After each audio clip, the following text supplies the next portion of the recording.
una ponente que es dermatopatóloga y dermatopatóloga, eh, María Emilia Clara, ¡ay! Clara Emilia, sí, Martínez, ¿verdad, Emi? Márquez Palencia, sí. Y bueno, ella nos va a hablar sobre la cicatrización y la remodelación de las cicatrices. Buenos días a todos, gracias por su presencia. Eh, Les agradezco a Megalabs por la invitación y a la doctora Miranda por esta presentación. Mi nombre es Clara Emilia Márquez Palencia, soy dermatóloga y dermatopatóloga egresada del Centro Dermatológico Pascua. Pues el día de hoy vamos a abordar el tema de cicatrización y remodelación de la cicatriz. En la antigüedad, tanto los bucaneros como estas sociedades duelistas eh, pues tenían estos signos de cicatrices como algo de valentía o valores, o era un signo inequívoco. Pero actualmente, pues como médicos sabemos que esto ya no es así, que tenemos que tener en mente que la calidad de vida de nuestros pacientes es muy importante y que no tenemos que olvidar esa triada que aprendimos desde medicina de lo biopsicosocial, ese impacto social que tienen las cicatrices en nuestros pacientes.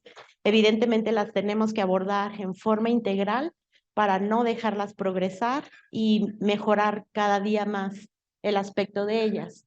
Los puntos que vamos a tratar el día de hoy, pues es un breve resumen de esas fases de la cicatrización, esa importancia, como les decía, del tratamiento oportuno y conocer una opción terapéutica adyuvante. Desde la antigüedad, desde el antiguo Egipto, desde 1400 antes de Cristo, con este papiro de Smith, en donde ya describen el tratamiento de las heridas de guerra con el uso incluso de algunas sustancias como la pólvora y también el uso de plantas medicinales. Ya desde ahí empezamos el conocimiento de estas fases de la cicatrización, y es importante conocer cada una de ellas para, como médicos, poder planear qué es lo que podemos hacer con nuestros pacientes. Y evidentemente esto es un manejo multidisciplinario. Tener en mente también quién es experto en úlceras. A veces no tenemos ese conocimiento integral y también es válido pedir ayuda para que el paciente no sufra esas consecuencias posteriores, y saber que día a día está avanzando el conocimiento en el tratamiento de dichas heridas, y tenerlo siempre como en nuestro armamento terapéutico. Se dice que alrededor de 100 millones de personas en el mundo tienen una cicatriz, y esto puede ser resultado de una cirugía, de un trauma, y que de esos 100 millones, más o menos un 15% van a sufrir una cicatrización alterada. Estamos hablando de una cicatriz de mayor tamaño, como puede ser la hipertrófica o queloide, y que generalmente se van a desarrollar después de intervenciones quirúrgicas o generalmente después de una quemadura. Y que antes estas medidas preventivas, como les decía, no era una práctica común, pero que lo ideal es empezarlas a integrar a nuestro día a día de la consulta. Y entonces, ¿qué pasa con las heridas y esos procesos de regeneración tisular? Pues bien saben que hay factores intrínsecos y extrínsecos que van a tener una repercusión en dicha cicatrización. El contexto general de nuestros pacientes es importante, el hacer desde una buena historia clínica también para poder abordar cada uno de ellos y tener un adecuado resultado. Importante la edad del paciente, qué alteraciones nutricionales puede tener, qué fármacos está consumiendo en el momento de presentar alguna herida, las enfermedades concomitantes y el tiempo de evolución de la herida, pues son factores muy importantes a considerar. No es lo mismo una persona sana a una persona que tiene alguna inmunodeficiencia o quizá que está con tratamientos esteroideos sistémicos o con algunos tratamientos inmunosupresores. Y también los factores locales, principalmente si existe o no infección, importante abordarla. Si existe tejido necrótico, como bien saben, también hay que retirarlo. Si hay un exceso de humedad, aquí también entra el conocimiento de los apósitos. Y si existe o no alteración de la circulación local. Y evidentemente la profundidad de la herida también va a tener y va a jugar un papel muy importante para la reparación de dicha cicatriz. Antes considerábamos a la epidermis pues como un tejido inerte que no servía de nada. En las últimas décadas esto ha ido cambiando esa idea. Actualmente sabemos que es el inicio de la señalización de la cascada de inflamación. Ahora sabemos desde que se pierde la continuidad de la epidermis, empieza esta respuesta vascular. Una vez que la epidermis es dañada, empieza la liberación de citocinas proinflamatorias, específicamente interleucina 1 e interleucina 8, que van a iniciar toda esa cascada de señalización.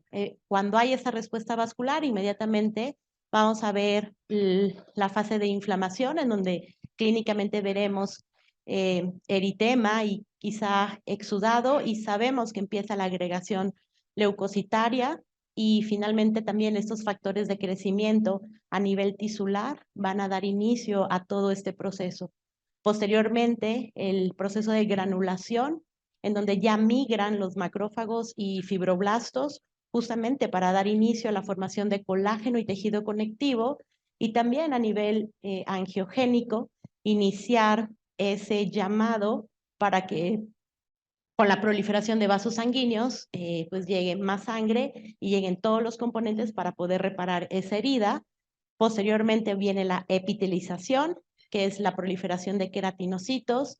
Sabemos que desde la periferia de la herida va a ir cerrando este defecto, y posteriormente, si hay un exceso de formación de tejido, viene esta etapa de remodelado de ese tejido cicatrizal. Y es en donde el organismo trata de dejar pues una piel lo más parecido posible a lo original. Y entonces en esta fase inflamatoria que les decía que era, finalmente se presenta en el tercer a quinto día principalmente, y es en donde vamos a ver esa dichosa triada de ruborización, inflamación, y hay aumento de la temperatura y también en dolor. Y es cuando empieza esta respuesta inmediata. Y esta solamente es un esquema para recordarles cuando la piel pierde esa solución de continuidad. Les decía que es justo el inicio de toda esta cascada inflamatoria, en donde la primera respuesta vascular, empezamos con esta activación de la coagulación, entran en acción las plaquetas para formar justamente este coágulo, y empieza la activación de la degranulación y este tapón hemostático. Entonces vemos cómo a nivel epidérmico justo entran en acción esta migración de células inflamatorias de la dermis hacia la epidermis, y entonces estos neutrófilos, estos macrófagos, los miofibroblastos, pues empiezan esta cascada inflamatoria, y que los factores tisulares, los factores de crecimiento a través de los queratinocitos, pues darán inicio a estas fases.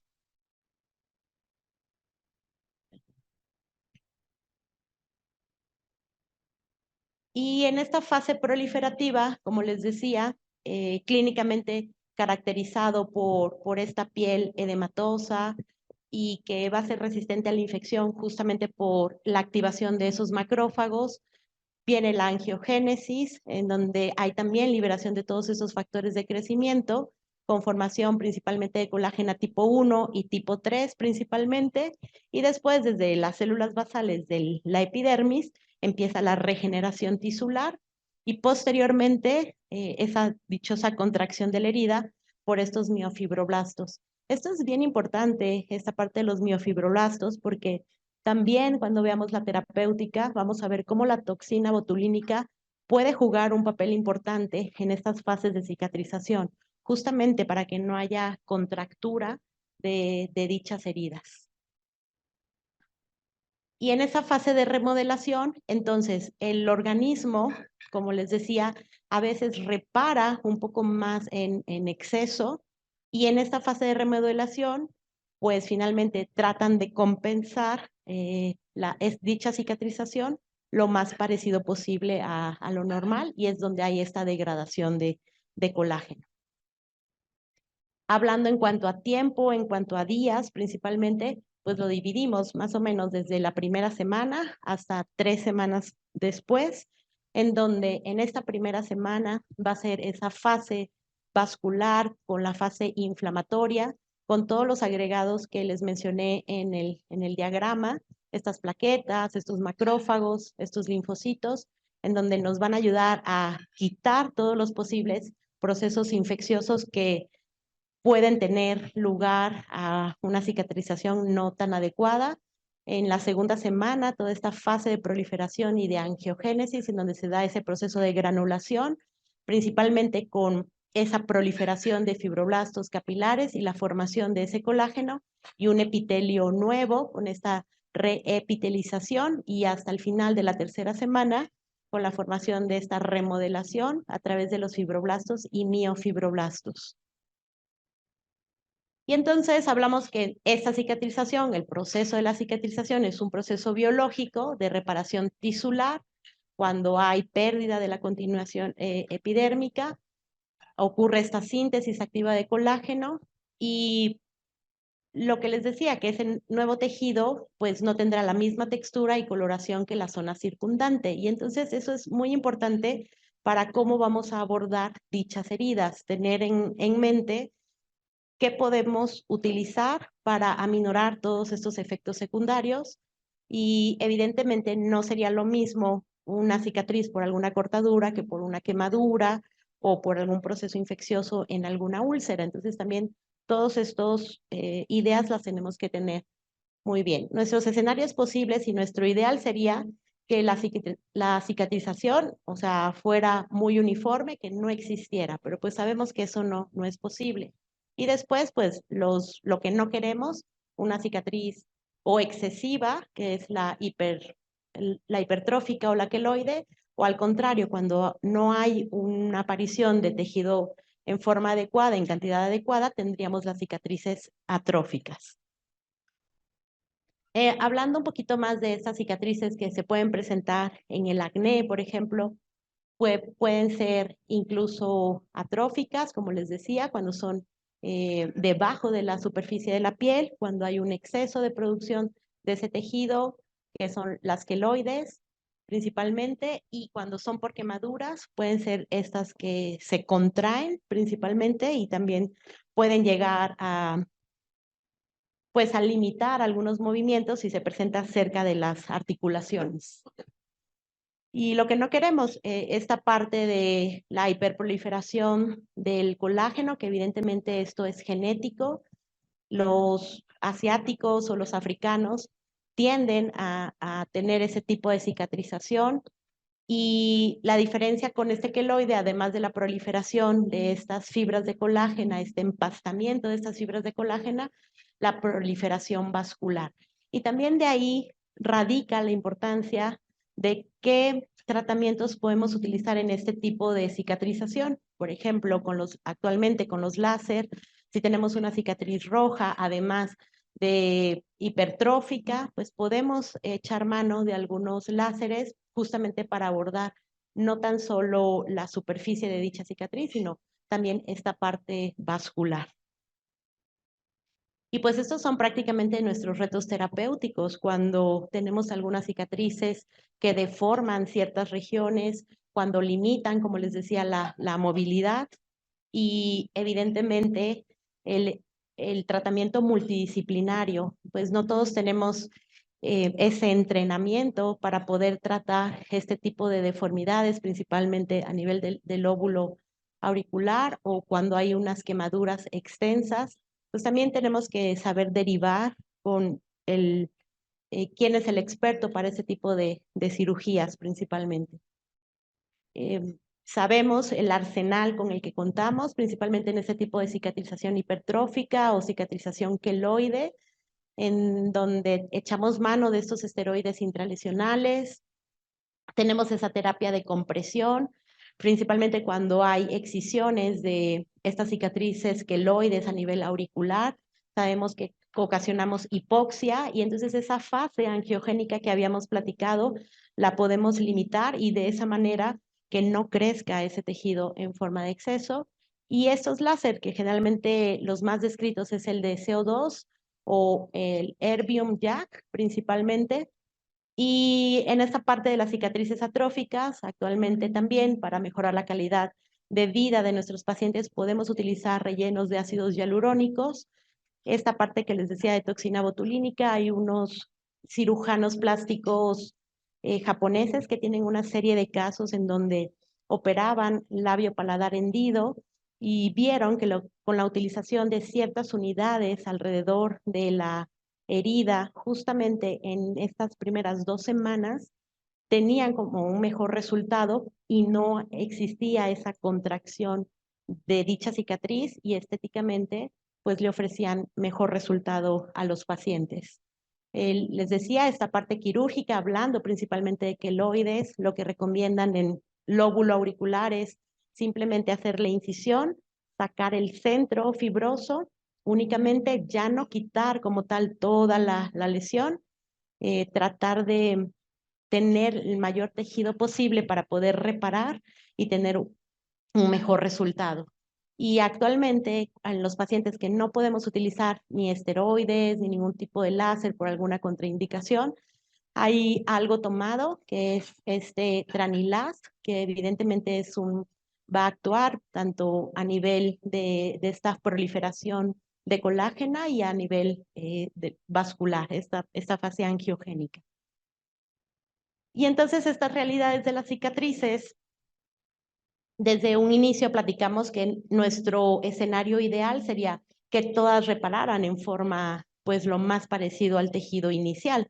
No es así y por tanto para nosotros se convierten en un reto y no es nada más decir, bueno, ya operé a mi paciente, ya cerré la herida y darlo de alta, sino también estar al pendiente de todas estas fases de remodelación y evidentemente, les decía, antes pensábamos que la epidermis era algo inerte, pero ahora sabemos que si la empezamos a tratar como tal, pues, un aparato específico en donde inicia esta vía de señalización inflamatoria, los resultados van a ser mucho mejores. Es decir, si esa barrera la tratamos y la reparamos, va a ser mucho más fácil tener mejores resultados. Y actualmente lo que nos dice este tipo de producto, empezar a poner, reparar esa barrera cutánea para que los resultados sean los más óptimos.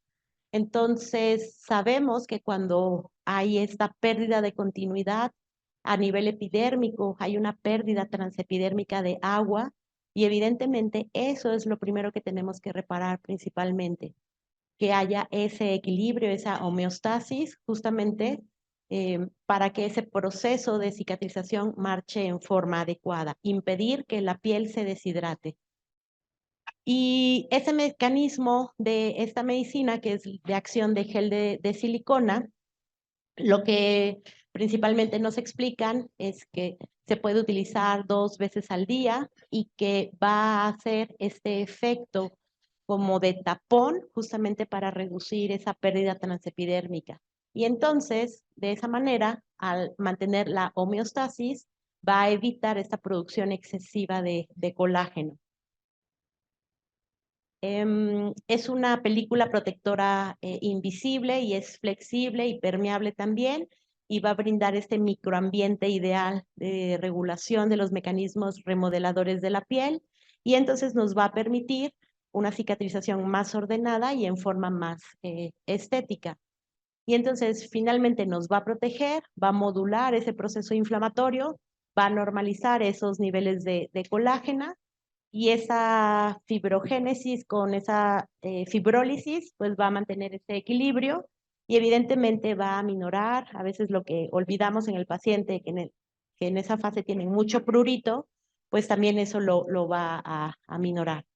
Y evidentemente y cosméticamente es adecuada, es un gel transparente de fácil aplicación y se puede utilizar en cualquier parte del organismo.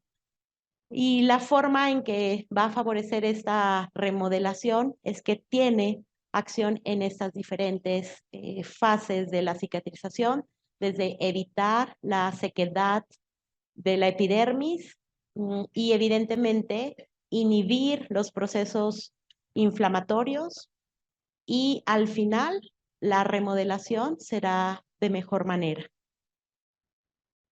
Generalmente lo recomiendan utilizar en cualquier tipo de cicatriz, desde el inicio hasta 6 meses o incluso un año posterior a las cirugías. Hablando de cicatrices hipertróficas o cicatrices queloides principalmente. Y ustedes bien saben que no es que el gel vaya a ser esa acción única.